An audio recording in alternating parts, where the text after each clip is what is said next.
How you doing there? Welcome back to Babylon Talmud. Today we send Daf Kuf Yutes, Daf 119 of Masechta BavaMetzia. Friends, here's the deal. Daf Kuf Yutes is the final Daf of Masechta BavaMetzia. Oh, that's funny. That's really funny. So tomorrow we're starting Bava Basra. Bava Basra is 176 Daf. You know what else has so 176 is like a special number because Bava Basra is 176 daf, and the longest parsha was last week's parsha, Parshas Noso, 176 psukim, and the longest parak in Tilim is parak Kuf Yutes, which is 176 psukim.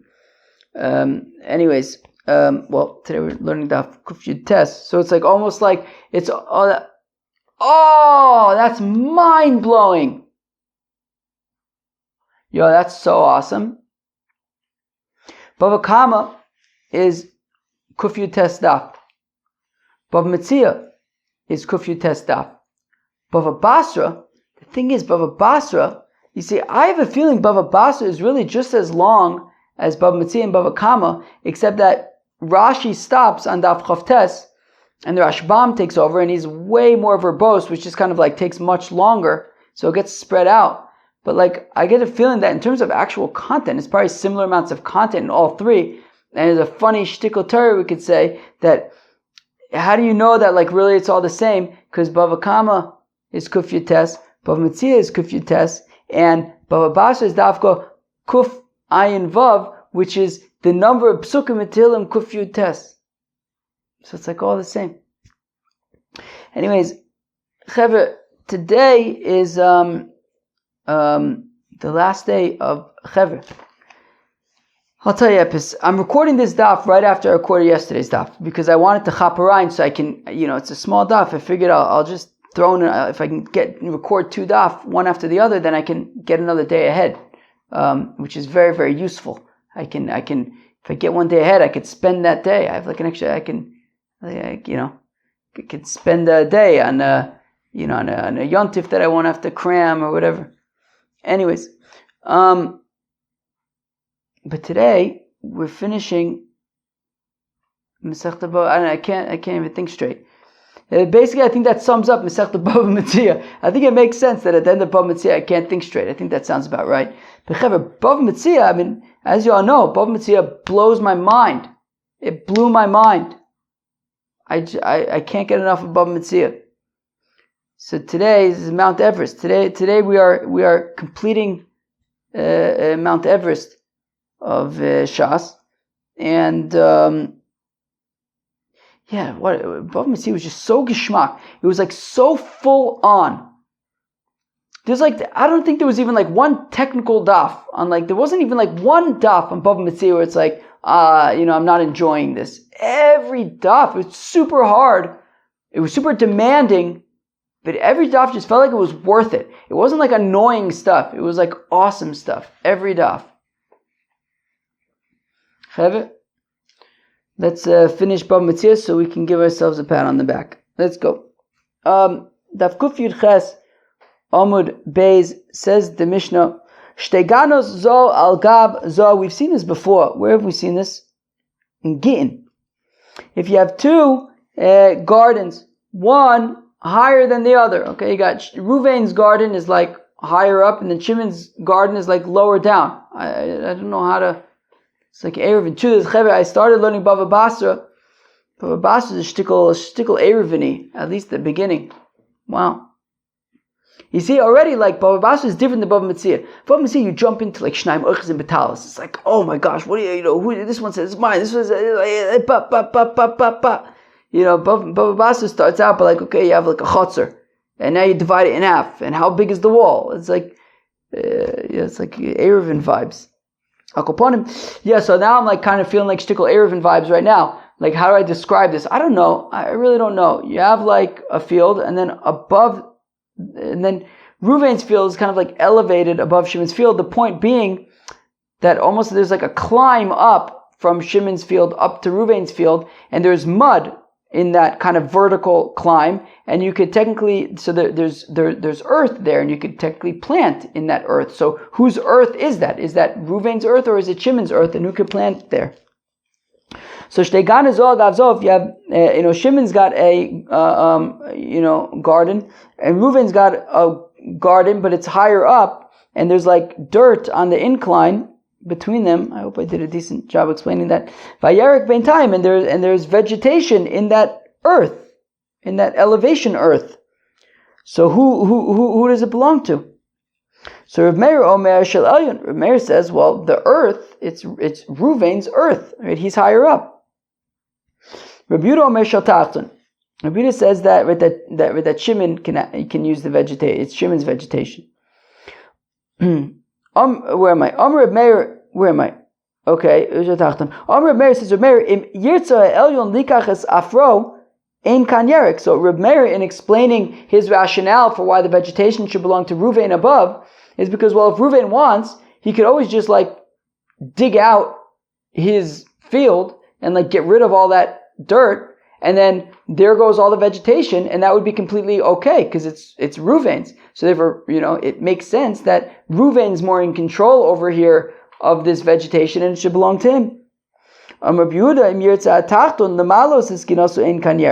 at the same time, you can argue if Shimon wants, he could just fill up his field with dirt, thus raising the elevation of his field, and then there's no longer this sort of incline. They're all on the same playing field, and then there's no longer any vegetation for Reuven to take advantage of. So like each one has kind of their like trump card, right?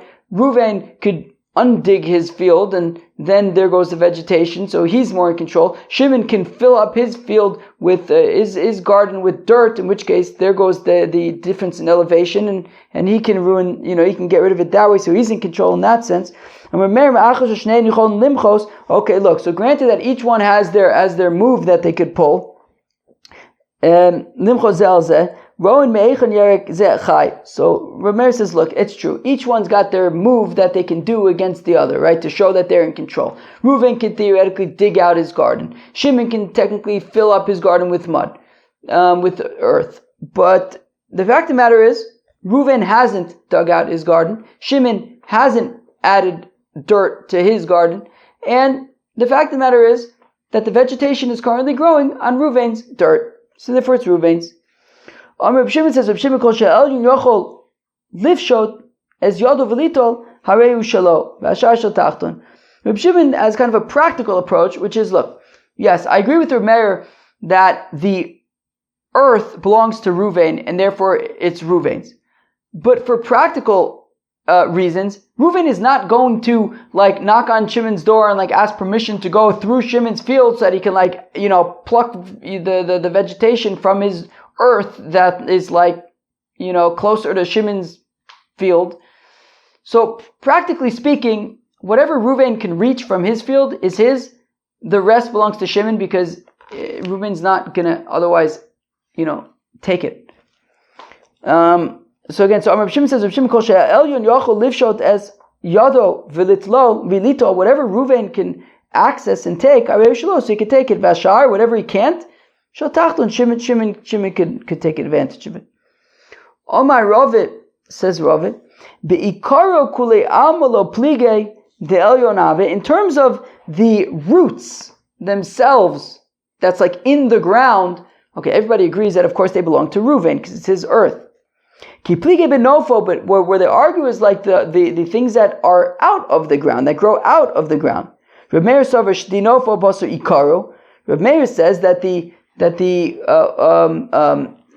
what comes out of the ground, comes from what is in the ground, and they go together. Whereas Rabbi Yehuda says that we don't assume that what comes out of the ground, I don't know how to define it, shtinofo basriko, that throw the, attribute the, I don't know, what comes out of the ground to what's in the ground. I don't even know what to call it. If somebody sells a tree right? Shimon as a property, and he sells a tree on his property to Reuven. And now there is like a tree that's like growing out of the tree. I think that's what's going on. So Yotzi min hageza, so that which comes out of the stump, which is above ground, umin hasharoshin, as well as whatever is coming out from the roots, which are in the ground, either way, it belongs to Shimon, who owns the property. Divrei Meir, that's Rav Meir's opinion, because Rav Meir is saying that shdi nofo basari karo, that the stump we kind of connect to the roots, and we assume that it's part of the ground, and it's Shimon's. Rabbi Yehuda Omer says, Rabbi Yehuda min hageza shel bal ha'ilon umin hashoroshin shel bal hakarka, whereas Rabbi Yehuda says no, if this new outgrowth is coming from the stump, so then or from the trunk, so then that would belong to Reuven, who owns the tree. But if it's coming from the roots, then that would belong to Shimon, who owns the property. V'tananami gabi orla, we also learn by orla ki agavna. Similarly, ilanai, right? So if you have a fruit tree, so for the first 3 years, right. So for the first 3 years, it would be orla. You would not be able to eat it. So ilan ayotze min hageza umin hasharoshin chayiv beorla divrei Meir. Yehuda Omer min hageza potter min hasharoshin chayiv. So says Rav Meir that regardless of if this tree, this new tree, is coming from the trunk or if it's coming from the roots, it will be considered like it's coming from the ground, and it would be considered like like it's new and it's growing from the ground. It would be chayiv and orla. Rabbi Yehuda Omer says Rabbi Yehuda min hageza potter. If it's coming from the trunk, so then it would be potter from orla. Min hasharoshin chayiv, but only if it's coming from the roots, then it would be chayiv and orla utzricha. And we need both cases, both orla as well as so the case of the who owns the tree versus whether it's orla or not, right? When it's coming out of the trunk versus coming out of the ground. Okay, fine. Where am I? So tzricha, we need both cases. If we only have the case of like when Reuven bought this tree that's on Shimon's property, so beha ka'amar Rabbi Yehuda, so that is where Rabbi Yehuda says that it is not considered like it's coming, when it's coming from the trunk, it is not considered like it's coming from the ground, mishum de mamona, because it's a matter of mamonis. And the question is, who owns it? And he's saying, you know what, if it's not coming from the ground, then Reuven owns it. Havagabe orla, but when it comes to orla, the isura, that it's mamish talking about an isur of orla, so ema modi le Reb Meir, maybe it would agree with Reb Meir that we would say that it would be chayiv and orla. If we would only have the case of orla, b'hakam Reb Meir, that's where Reb Meir is stringent and says that we treat it like it comes from the ground, it would be chayiv and orla. But in the case of the tree that's growing from the trunk of the tree that Reuven bought, maybe you would agree with Rabbi Yehuda that it belongs to Reuven. Therefore, we need both cases to say that Rabbi Meir holds that we always treat it like the roots, and Rabbi Yehuda says that if it's coming from the trunk and we treat it not like it's coming from the roots, so then they hold their respective opinions in both cases. Amar Reb Shimon says, Reb Shimon whatever Reuven, who's got the upper garden, whatever he could reach down and grab is his. The rest of it belongs to Shimon. Amr de Verbiani, the same by the Besmesh of Verbiani, Vavad Shelo, Yeonis, as long as he doesn't, try too hard, make it, it's not a stretch to get there. Whatever I guess he could comfortably reach, I guess would be his. By Rav Anan, V'item Rav Yirmiyah, Magia Lenofo, Ve'en Magia Le'ikaro. What if he's able to reach sort of the protrusion, but he's not able to reach the roots? What if he could reach the roots, but he can't reach like what comes out of the ground? Is it considered like he's reaching it or not? Take it, we say nicht. Omar Ephraim Safra, Tamidah Rish Lakish, Mishum Rish Lakish. Ephraim Safra, who was a student of Rish Lakish, said in the name of Rish Lakish, Halacha Reb Shimon, that halacha is like Reb Shimon, that whatever Reuven can reach is his, the rest is Shimon's. Amur Kamedish for Malka. And they said this teaching in front of Shvor Malka, who apparently he was the king of Persia, and apparently he knew about the law. So Amalu Apir Namti Reb Shimon, and he says that Reb Shimon What does Rashi say? Yikabel chen me'itanu al davar zeh. The Reb Shimon the Reb Shimon finds favor in our eyes because of this halacha, that it's a very gewaldige halacha. Wow, I think it's apropos that I'm like kind of exhausted at the end of BavaMetzia. Not super exhausted, but I feel like I was definitely rushing there at the end. But all right, Adron Olach Habayis V'Aliyah V'Slika Lo Masechta BavaMetzia. BavaMetzia was some mission, huh? Chevre, give yourself a pat on the back. I look forward to greeting you all tomorrow for Bava Basra. Peace out.